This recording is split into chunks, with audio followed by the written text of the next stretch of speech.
ask me, the left ideology is the leftover of the world. No successful politician, no successful political party makes a conscious turn towards the left. Pakistan's standard time is 30 minutes behind India, but Pakistan is 30 years behind India when it comes to development and other parameters. And I think that difference would continue. Well, I think it's a very cynical mindset which would make you doubt if the Modi government is going to survive. I don't see any change in government for the next 10 years.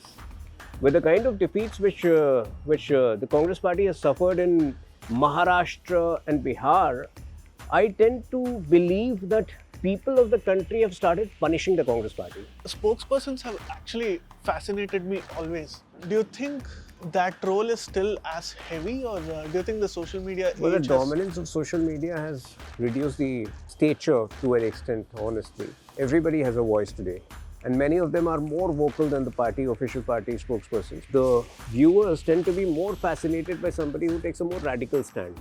I think the 30s will see unprecedented geopolitical challenges. You know, the misuse of futuristic technology is going to emerge as a huge challenge for all countries. So potentially, you know, there is scope for war, for control of the outer space, for control of satellites. The ways India is leading the world, or you know, the way India has attained a certain leadership position in the world which was unthinkable maybe 12 years ago. I think that's what makes that's what sets India apart, or sets this political leadership apart.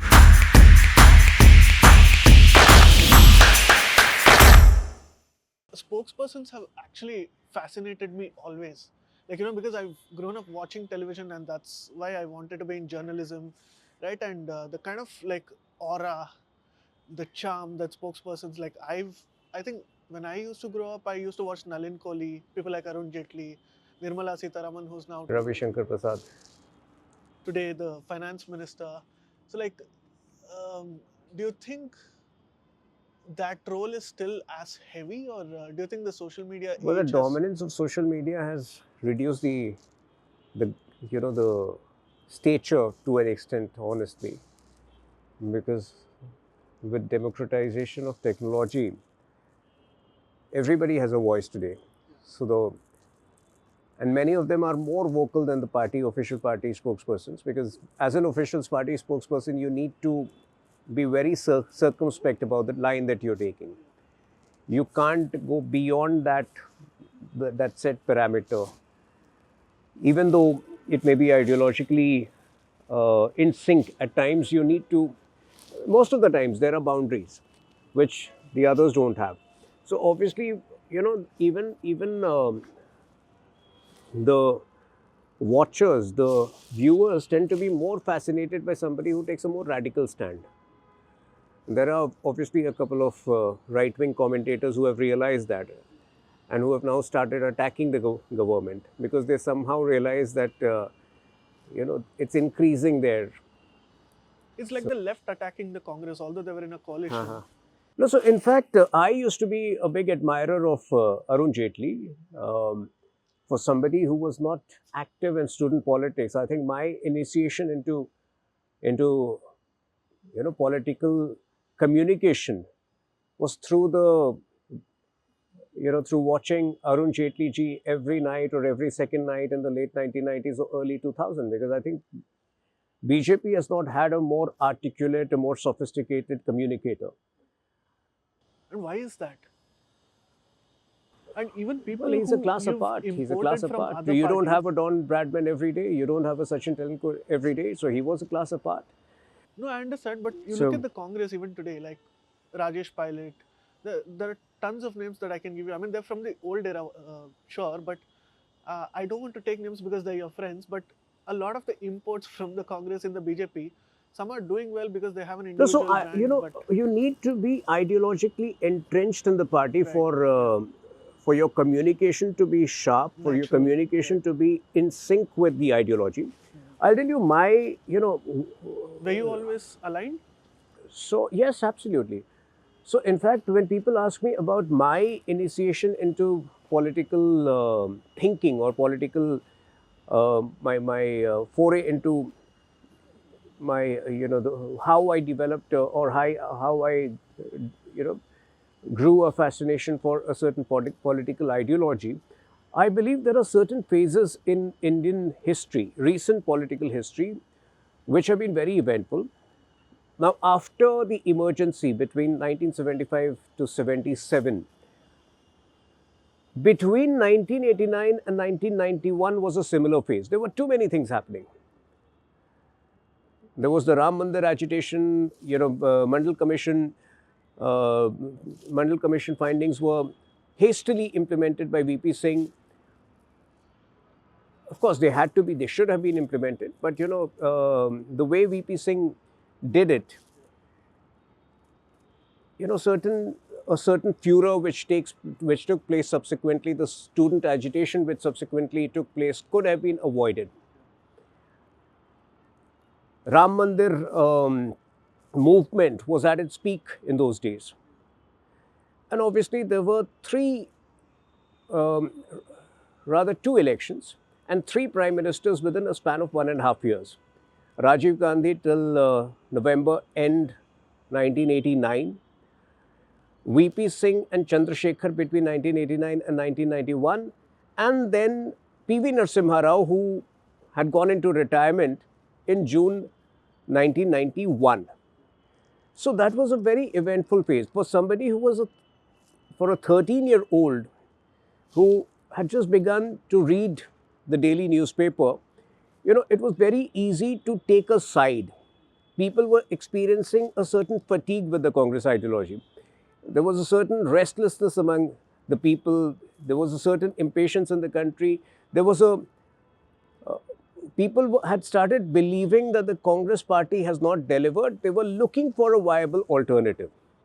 And I think that is where for a 13-year-old, it's very easy to make up his mind, yes, I am for the alternative. Even though it took a good 7 years from then for the alternative to emerge as a viable alternative and form the government at the center in 1998. We had formed the government in 1996, but that was for a mere 13 days.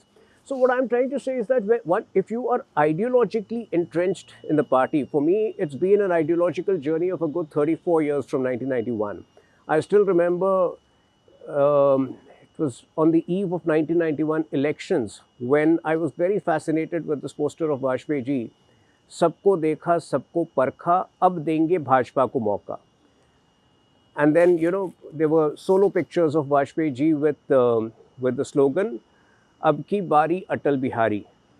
So for me, it's been a journey of 34 years now, 35 years almost. And I have seen the evolution of BJP. The good part about the present BJP, which we have seen in government from 2014, is that it has implemented a lot of those stuff in the political manifesto, which at one point of time we had started believing would never be implemented. For example, the abrogation of Article 370, CAA. UCC should become a reality sometime in future. Okay. Reducing Pakistan to where it is right now. Because I still remember, during the late 80s or 87 to be precise, when India-Pakistan tension was peaking, when Ziaul Haq was notorious for his expansionist, and notorious comments. The Pakistan cricket team had come here led by Imran Khan. Okay.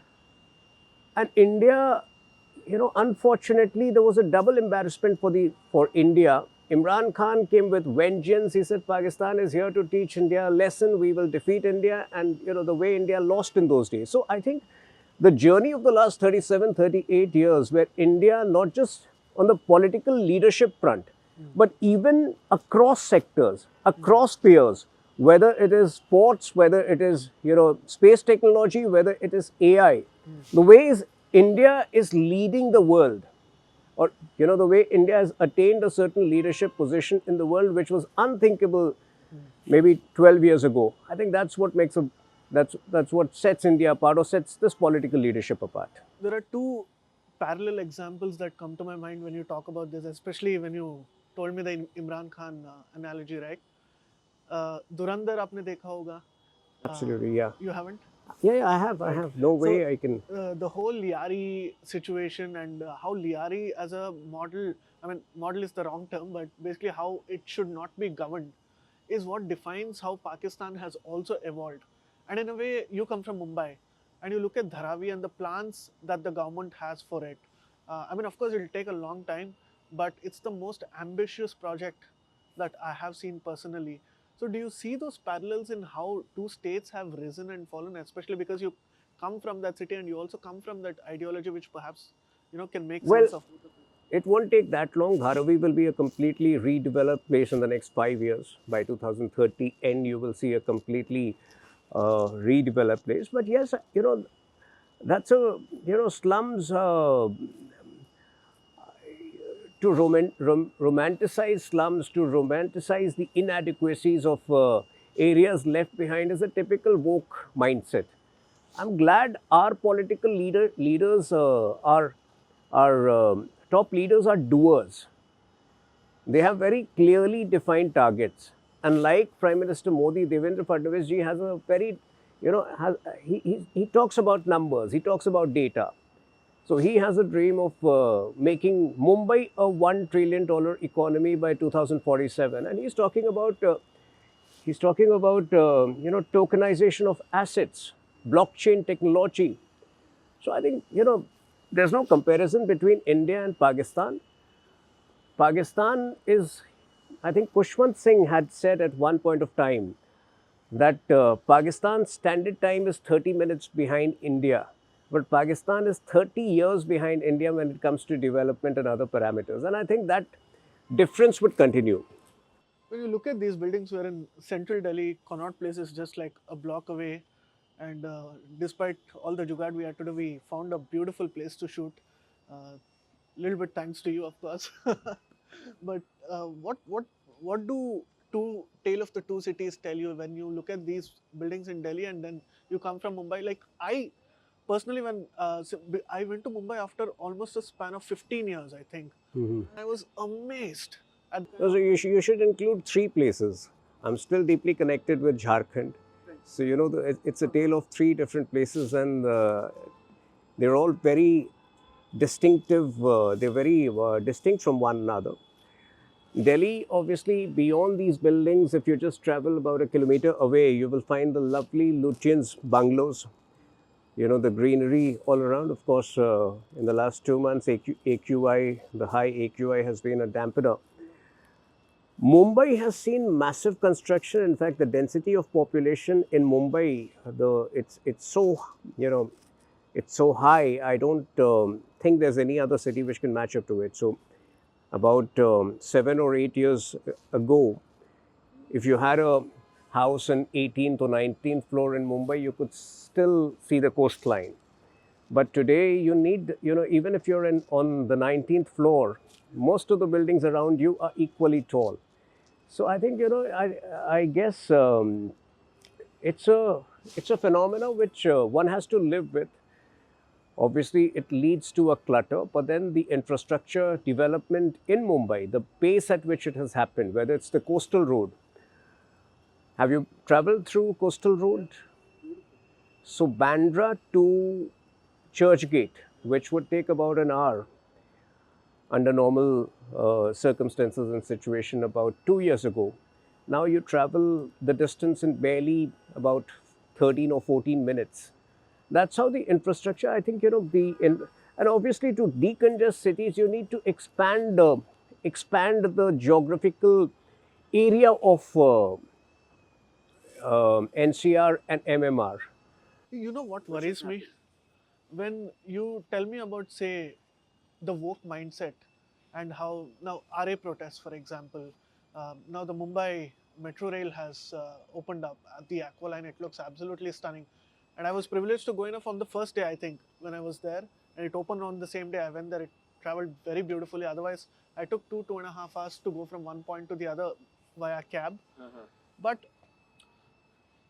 See, when for you look example, at before I come to that, when you told me about let me just tell you when romanticization, I'm in Delhi, barely a kilometer and a half from here, you will find the Shivaji metro station.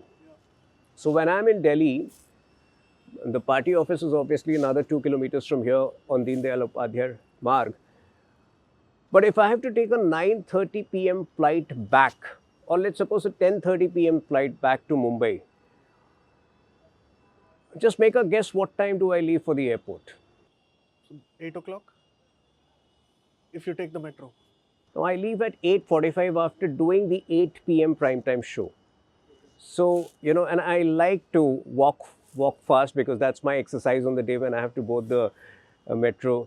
And I consciously take the metro because it takes me about 15 minutes, 20 minutes to get to either the New Delhi station or to the Shivaji metro station. And it barely takes me 15 minutes from the Shivaji stadium and 18 minutes from the New Delhi metro station. So that's how easy it becomes once you embrace public transport. And I think that mindset needs to change over a period of time. That would change. So Mumbai today has about 80, 85 kilometers of working railway, metro rail network. But the target is 300 kilometers in the next 4 to 5 years. So we've set ambitious targets everywhere. I think subsequently it should lead to a change of mindset where people stop owning cars, where people consciously or owning second or third cars and consciously embrace public transport. When you were telling about romanticization of, say, places like Dharavi, it immediately reminded me of Bengal. Because abhi bhi wahi hota hai. Like as soon as you go there, you go to Jadavpur University, Indian Coffee House, then... No, but that mindset is prevalent all across. See, it was this mindset which had prevented the development of northeastern states for a good 60 years. They wanted northeast to be a zone of underdeveloped places. They use the term tyranny. They use the term tyranny of distance. Now, obviously, it's the empowerment of proximity, if I may tweak it. The same applies if you've studied about the Great Nicobar project. Now, the Great Nicobar project is on an island which is almost 400 kilometers south of the existing inhabited Andaman and Nicobar Islands. So imagine the advantage of developing that. Of course, the ecology will be protected. That's something which the government is very, very particular about. But imagine the advantage of developing that island. It gives India a major geostrategic boost, right next to the Strait of Malacca.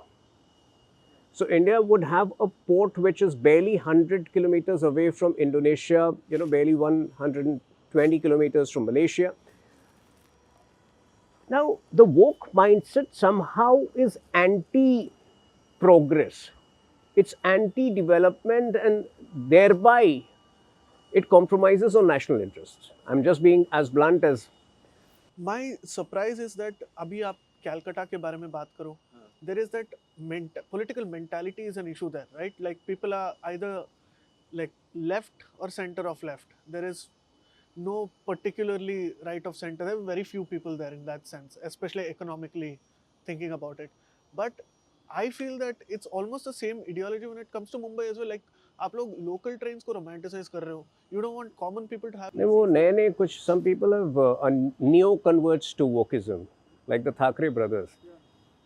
See, wokeism emanates, if you ask me, wokeism emanates from personal frustration, which expands it into political frustration. So the Thackeray brothers are virtually unemployed now. They have squandered away the legacy of Balasaheb Thackeray. They know that, the right-wing ecosystem or the Hindutva ecosystem does not approve of their politics. So the only option they have is to turn left, possibly far left like Rahul Gandhi has done. But, far left is the leftover of the world. If you ask me, the left ideology is the leftover of the world. No successful politician, no successful political party makes a conscious turn towards the left. Rahul Gandhi did that when he knew that, the Hindu ecosystem or a majority of the population of this country does not approve of his politics. Obviously, instead of making the right ideological amends, he took a sharp left turn which has only destroyed the party further, which is exactly what the Thackeray brothers have done. purely from a brand perspective, I think you can tell me, please be honest about this. How much big of a wasted potential is Raj Thackeray? Because every time I used to see him on television, I'm like, man, this guy is so good. But again, all the decisions that he takes, like he's So just I'm surprised why no media house calls out this celebration, this exaggeration around him.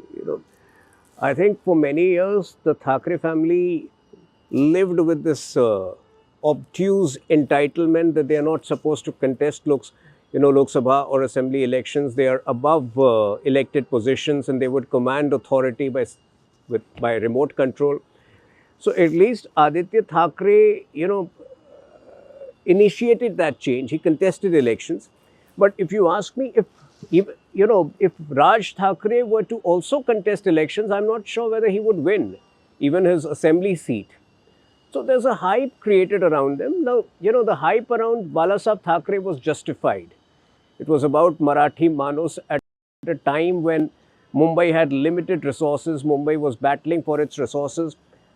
And it also struck a chord because he took a very firm, unequivocal position on Hindutva. Now, somehow the Thackeray brothers, they don't seem to have any idea about the Hindu ideology of Balasaheb Thackeray, which I find very strange. And obviously, they are extremely incompetent. We have seen the 2.5 years when Uddhav Thackeray was the CM, right from Arnab being dragged out of his home. Arnab is a good friend, right from the way he was dragged out of his home just because he was pinning them down on the mysterious Sushant Singh death, to a gelatin packed car being found outside the house of Mukesh Ambani, to the shady murder of Hiren Mansukh, a car dealer. I think Mumbai has seen a typical Vasuli Raj, the kind of stuff you saw at Layari in why is Dhurandhar. this that I've always wondered. अभी आप बॉलीवुड के अगर आप बात करोगे, um, like it's very cool to oppose the BJP or the conservative ideology and all of that Hindutva. But when it comes to, like, say, the Thackeray family, the Shiv Sena, nobody bats an eye, and they go around beating up people on the streets. Well, I think we've been very lenient with them, but post the BMC elections, which should show them their place once again, their political clout would be at its minimal, and that is when they won't dare, number one, to resort to the previous antics, and if they do, I think we will be more firm and stricter in dealing with them. What do you think the 30s as a political era will be? You told me about the 90s, about Ram Mandir, VP Singh, the coalition era, then came the Vajpayee era, then the Congress era. Now, I believe the 20s are like the Modi era. What do you think the 30s will be? I think the 30s will see unprecedented geopolitical challenges because we are entering into a zone where the misuse of futuristic technology is going to emerge as a huge challenge for all countries. So potentially, there is scope for war, for control of the outer space, for control of satellites. The AI, obviously, as the AI sector, as the AI sphere is expanding, we would be facing more challenges, more pitfalls of AI. Obviously, that would also lead to significant challenges on the job creation and employment front. So I guess I mean it's Do you think we are prepared as a country? we are always prepared because we are never it's like it's a state of mind. Preparation is a state of mind. Either you're never prepared. We weren't prepared for COVID, but I think India handled it brilliantly. So a lot of these challenges would be unforeseen. We could make a broad guess of what these challenges would be, but when they actually emerge, when they actually hit you, maybe it's completely different from what we are imagining them to be, because that's how unpredictable AI and futuristic technology is going to be. But I guess Indians and Indian political leadership. When I say political leadership, it's largely the political leadership rooted firmly in the ideology of having an uncompromising stand on national security or nation first ideology. I think that brand of political leadership is always well prepared to deal with external challenges, be it in whichever form. Which I wanted to, a lot of people, especially from opposing ideologies, ask me this: what is it that keeps, say, RSS Swayam Sevaks, BJP Karyakartas, people in the in our ideology, you keep on working for the cause despite, like, being in power for so many years, you don't get lazy. What is it that keeps calling? Dharma. Dharma is the word. You are committed full time to your work. So, Prime Minister Modi has often spoken a certain line, especially when he has, especially in his interactions with children or the youth, कि आपको इस बात की परवाह नहीं करनी चाहिए कि आपको क्या बनना है, आपको सिर्फ इस बात की परवाह करनी चाहिए कि आपको क्या करना है. Your vocation should have a should assume a greater primacy, a greater priority in your life vis-a-vis what you want to become. And I think if you bring about this change in thought process, most of the RSS Swayam Sevaks or most of the BJP workers who are successful, Karyakartas who have gone on to attain, important positions in the party, are those who never really bothered about these positions. They kept doing their work. The same applies to all departments of the party. But is it not a concern when you think about it? People who are slightly senior within the ideological fold are worried because they know what it means to lose power. Not power as something that you would want to retain, but simply because it gives you a certain immunity and a freedom to operate, right? RSS people know Well, that I think because they've had to persecute you. human beings can But never the younger be. generation have no idea about losing an election because they have seen No, but only then the BJP. we've also realized over the years that to bring about changes, you need to be in power. It's okay to be idealistic, and it's okay to say that we don't want power. We'll keep rooting for the right causes. But at the end of the day, being in power makes a huge difference. For example, if we were to take that idealist position and say that we don't need power, we'll keep raising the right issues, we'll keep striving for the right things, given the pace at which India's demography is changing, if we take that position, obviously I'm assuming the other party which will be in power, which will preside over an even graver distortion of India's demography. So I think it's important to be in power to initiate or to actually execute the changes you want to see. And Assam is a classic example of us making a difference to that state. The demography challenges which are imminent in Assam, I've been told, have been delayed by a good 15, 20 years because of the firm policies of the Assam government under Himanta Biswa Sharma. So I think it's important to be in power to be able to execute what you believe in, which is something which we have realized after losing power in 2004. That losing power was unexpected. Nobody had anticipated we would not be in power in 2004 because, Even 2024 was a very close shave. That sort of 2024 was a bit surprising, actually. They managed to spread the canard. The other side managed to spread the misconception that Samvidhan khatre mein hai, and that somehow wasn't combated so effectively. yeah. But honestly, yes, it was a surprise because even in a worse situation, nobody had really imagined we would go below 280 or 290. But we are quick. We are always, thinking on our feet, so we have bounced back. So what makes the BJP so ruthless? I think ruthless is the word that is often described. Like I said, we've realized the importance of being in power. We've realized the importance of being in power to be able to bring about the changes and execute those changes which we aspired for in the opposition. And how do you make sure that good talent is always recognized within the party? Take the example of the new working president. Well, today, data analytics and online records play a very big role. If there are, it would be wrong to assume that simply because there are limited interactions, limited meetings within the party, because if there aren't that many meetings, it's because because of pravas, because people are traveling on the ground. All important functionaries are, they spend more than 15 to 18 days in a month traveling to their work zones. So that is one of the reasons why probably one doesn't have as many frequent meetings as one should have. But that does not mean that your work is not being monitored. In fact, data analytics and regular reports which everybody is supposed to send to their bosses and to their seniors play a very big part.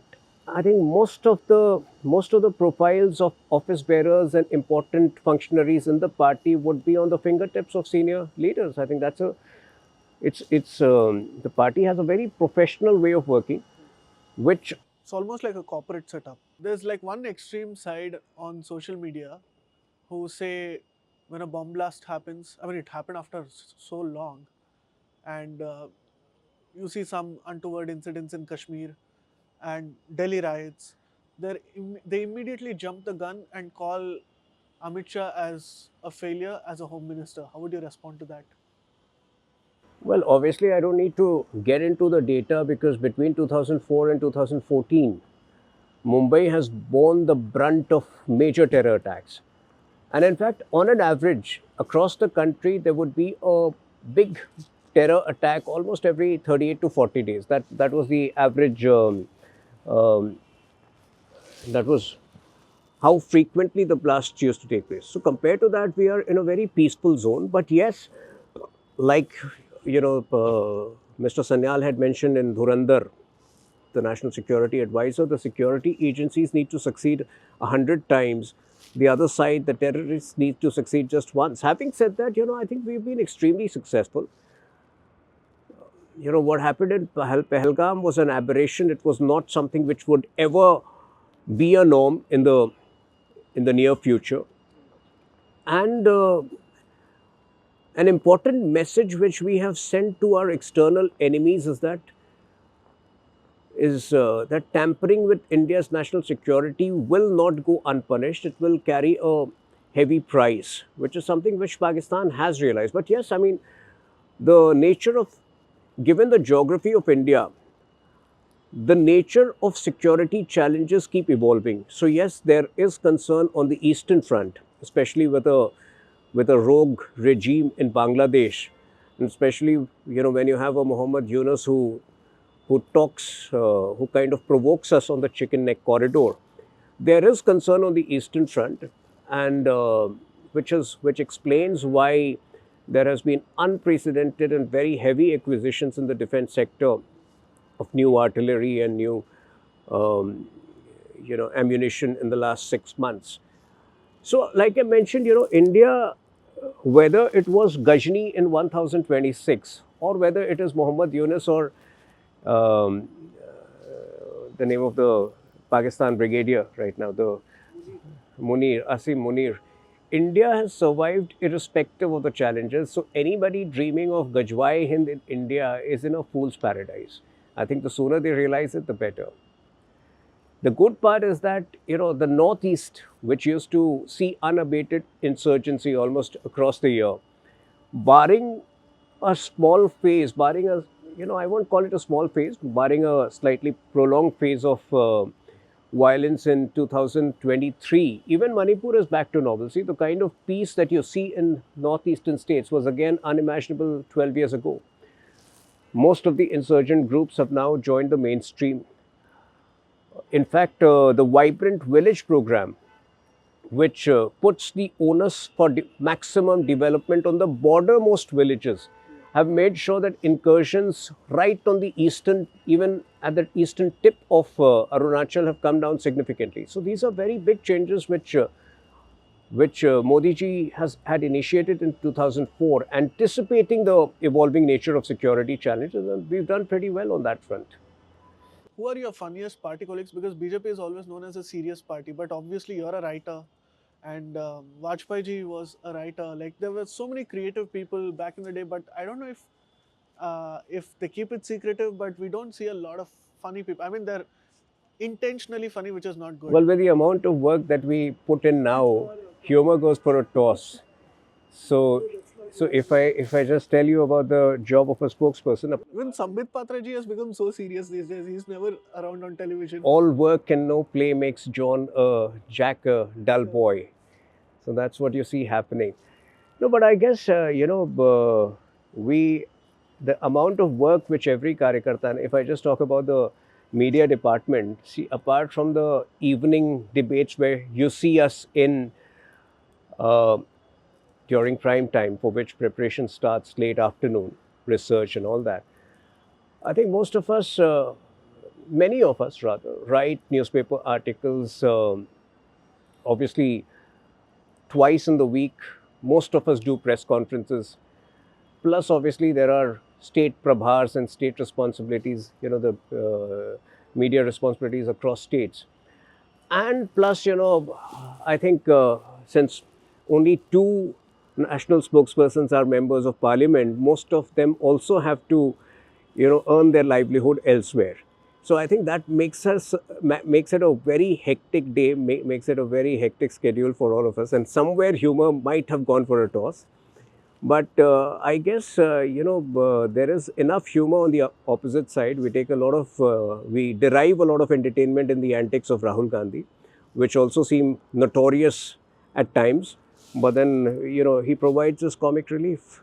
No, I often wonder what keeps him going because you're constantly mocked. I mean, I would want to run away somewhere. He runs away.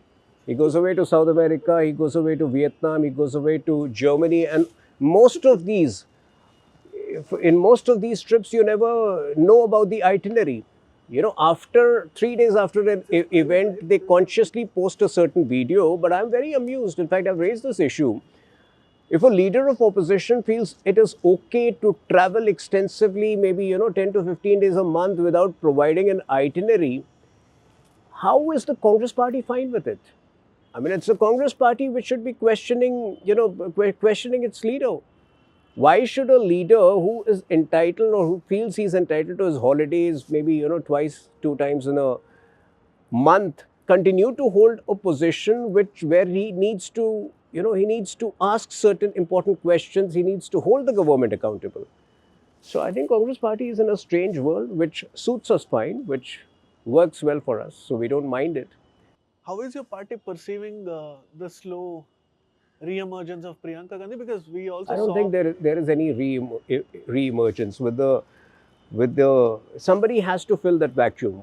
When your leader of opposition is absent, like I said, at times for 2 weeks in the entire month, somebody needs to step in. And they won't allow a Tharoor to step in. They won't allow another intelligent leader to step in. So obviously Priyanka fills up for his absence. But I don't think there's a big difference between the IQ of both of them. You're a lateral entrant into politics. You were a writer by profession. Say people like Tharoor as well. A lot of people like that, extremely talented diplomats, Dr. Jaishankar. If somebody has to be in a career, I mean, somebody who's a career-oriented person, if they want to join politics, what would your advice be? To choose the specific area, you need to figure out the specific area where you can best contribute. It could be social media, it could be mostly it is social media or communications for lateral entrants. You could also involve yourself as a policy advisor, as a policy professional with some ministry, but over a period of time, in that case, you will anyway have to take the plunge. With spokespersons, with communicators, you take that plunge early. I'm talking in terms of political perception. So I very proudly call myself as an author and politician. One also needs to have that conviction backing you. The reason is that I can tell you there are many other authors, popular authors, who have wanted to be in politics. I don't want to name anybody, but politics requires a lot of discipline. You don't get rewarded based on what you were in your previous profession. So even if you are at least in the present situation, even if you were a very successful entity in your previous profession or existing profession, for you to make a name for yourself in politics, you will have to slog yourself 24/7 without any expectations. So I've done that for the last 7, 8 years. For the last 8 years, rather, after being appointed the Mumbai BJP spokesperson in 2016 N. In those days, obviously, the party did not have a centralized system where for all slots the spokespersons would be decided by the central unit of the party. So in those days, it was easy to be lapped up by television channels. I've been a national media panelist from 2018 and an official spokesperson. The official designation, for reasons I am not aware of, got slightly delayed. It happened in 2023. But from 2017-18 onwards, I don't recall any particular day when I have made myself unavailable from my appearance on television. I think that consistency, that discipline, and that ability to take on the bouncers and the hard balls on your chin, I think that's what sets you apart or makes the seniors take notice. Which is also very, I often wonder that you look at the big names, right? Like Vijay Mallya was a Rajya Sabha MP. Now Sudhamurthy ji is a Rajya Sabha MP. The big names, I mean, even if you say that it's a transactional thing, you pay 100 crores, 200 crores, whatever for a Rajya Sabha seat, you're only a. I'm not aware of anything of this nature. I still believe that it happens on merit. Of course, a lot of it happens on merit. Maybe I'm the idealist who seriously believes that things happen on merit. Yeah. So what drives that merit is the question when you look at how systemic corruption is there in this country, yet the political class is somewhat solid in its structure. You still have student leaders Like I rising. said, it's difficult. It's not easy to be a politician. There are so many times you need to. It's like in Hindi there is a word व्यवहार कुशल. व्यवहार कुशलता बहुत महत्वपूर्ण होती है. I don't know how to, what that would translate exactly into English, but political behavioral propriety is very important in politics. Political behavioral propriety is very important in politics. I think that's what sets you apart. Like I said, I mean, there are issues where if you are not supposed to speak, you're not supposed to speak. You can't jump in just to make sure that you get your 2 minutes of limelight on a given day and that the media laps up your bites. If the party does not want you to speak on something, you are not supposed to speak on that. Similarly, you can't take an extremist position like some of the right wingers have lately started taking for either. Yeah, sure. As a government, you can't do that. Yeah, so I think that discipline sets you apart, and that discipline also comes from your understanding of like I said, political propriety. For me, I think it's a responsibility where I every day when I sit in front of television, I'm consciously aware of the dignity of that post, and I make sure that I don't. And in fact, in the last 8 years, there is no.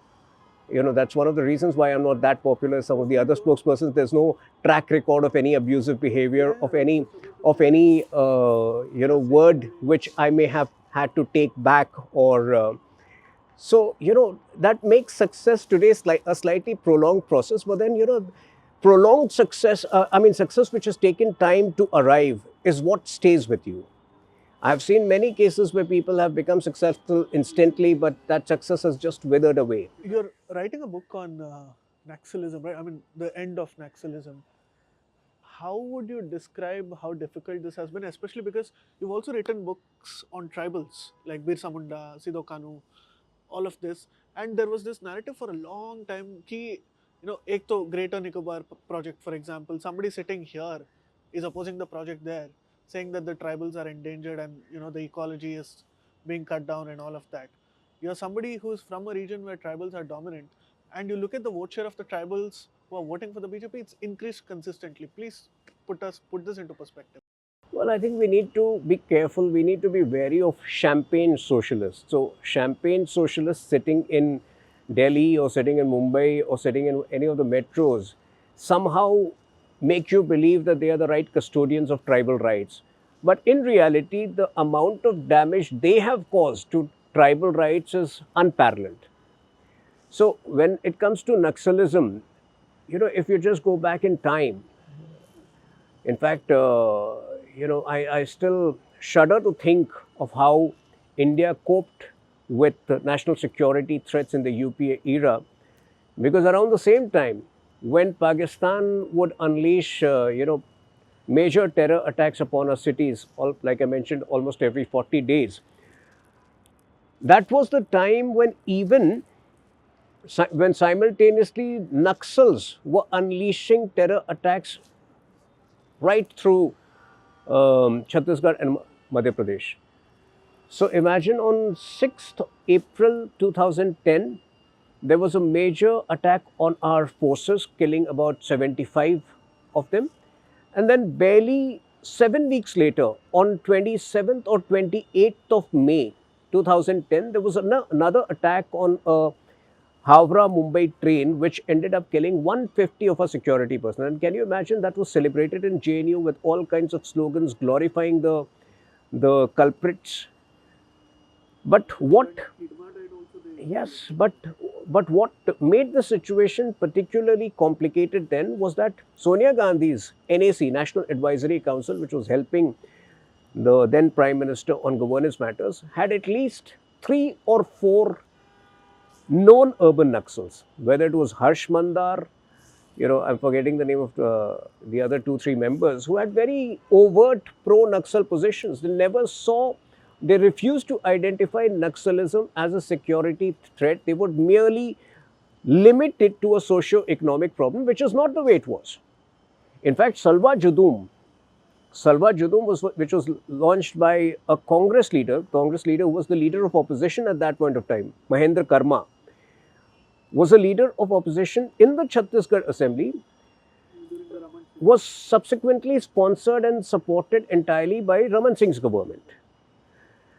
So imagine when Mahendra Karma gets killed, imagine when Vidya Charan Shukla, another very senior leader, gets killed in Naxal attack. Imagine the way Congress party of Sonia Gandhi has let down its own foot soldiers who were taking up anti-Naxal stand by, getting shady entities into NAC, shady entities who had pro-Naxal propensities and a compromised stand on national security issues. So that is how the Congress party had compromised our fight against Naxal. So when I think of that era, what Home Minister Amit Shah has achieved, what Prime Minister Modi, the vision that he has given for development of Naxal areas is something which makes me very proud of my party, of the ideology which I believe in. Now, let me just add over here, since I've completed a book which would be releasing sometime next month, apart from the security angle, apart from the way the security part of anti-Naxal operations has been handled, there are 2 other very interesting and very complex parts. The second part is the presence of urban Naxal mindset. For example, the anti-CEA protests, that was an extension of the anti-urban Naxal mindset. But if I may, since you're a writer and I know that you're a libertarian when it comes to like free speech and all of that. I'm not when it impinges on national interest and national security. Sure, but would you really say that Harsh Mander is a national security threat? Well, his position on issues of national security have been compromised, including the Naxal issue. What would you say about Sharjeel Imam? Was he, like Arfa Khanam wants to make you believe, was it just a stupid statement, or was it an expression of a vile intent which that person carries? When he talks about, uprooting Chicken Neck Corridor, why? Because that area has a Muslim majority population. I'm sure it was an expression of a vile intent which needs to be combated. I completely agree. So, just to complete my point, the urban coping or dealing with the urban Naxal mindset is the other part of the problem. Even in Turkman Gate, for example, what happened about 10 days ago, imagine an area of roughly 2 kilometers in the vicinity of the mosque being encroached upon. And when the authorities were removing those encroachments, by no means were they even touching the mosque, or by no means were they anywhere close to the mosque. Imagine the kind of canards which was spread and which eventually led to the mob attacking the police. What gives people this impunity that, they can take, they can spread misinformation about sensitive topics and take on the people? And similarly, let me just not mince words. Certain political parties and political leaders also exhibit this urban Naxal mindset. For example, when Mamata Banerjee says she will not allow Waqf Amendment Act to be implemented in Bengal, does she even understand that as a state CM, as a state government, she has no right to withhold laws which have been passed by both houses of parliament? She obviously knows that. She obviously understands that. But there's a certain latent notoriety which is evident in the way she thinks. And so this urban Naxal mindset is an equal threat which needs to be neutralized intellectually over a period of time. The third part of the problem: imagine 100 odd districts were gripped by Naxal violence and impacted by Naxal violence in 2014. So when all of those districts are being vacated now there are about 4 districts which are impacted, and hopefully by 31st March, all of them would be free from Naxal impact and influences. Imagine the kind of economic activities which can be undertaken in those districts, and how those districts will eventually become crucial drivers in us achieving our larger Viksit Bharat economic goals. So I think, this issue needs to be, obviously, like, the security angle is one part of the problem, but there are other issues which are as important. And like I said, the economic journey of those districts from here up to 2047. And that explains why, a massive 10,000 crore steel plant is coming up in Gadchiroli. That explains the biofuel initiatives being undertaken in Bastar. That these economic activities would be the real game changers for these districts in the time to come. Last question. I know it's a silly thing because it's more like a conspiracy. Everybody keeps talking about whether the Modi government will survive this year. What do you have to say to them? Well, I think it's a very cynical mindset which would make you doubt if the Modi government is going to survive. I don't see any change in government for the next 10 years. Oh, 10 years is a stretch, but okay. Why would it not survive? Nitish Kumar is firmly with us. Chandrababu Naidu is firmly with us. Sharad Pawar, I don't know what's happening with him, but he seems to be sending feelers. So I don't see any threat to the government. And obviously, the other side is languishing. With the kind of defeats which the Congress party has suffered in Maharashtra and Bihar, I tend to believe that people of the country have started punishing the Congress party for all its falsehood, for all its gimmicks, for all its anti-India campaign abroad, for Rahul Gandhi hobnobbing with an Ilhan Omar, attending all of these shady woke summits where he keeps questioning India's democratic intent. I think people of the country have started punishing the Congress party for dearth of original ideas. BJP is truly unstoppable, and I'm sure even you are going to be like that. Thank you so much. You gave us. Thank you, Sharan. It was great talking to you. And this for a little bit, but yeah, circumstances are not favoring us. No wonder, no problem. I think it was great chatting with you in this pleasant, on this, auspicious day of Makar Sankranti, and I hope Uttarayan, unleashes prosperity for the nation and helps India surge ahead on the economic front. Thank you so much.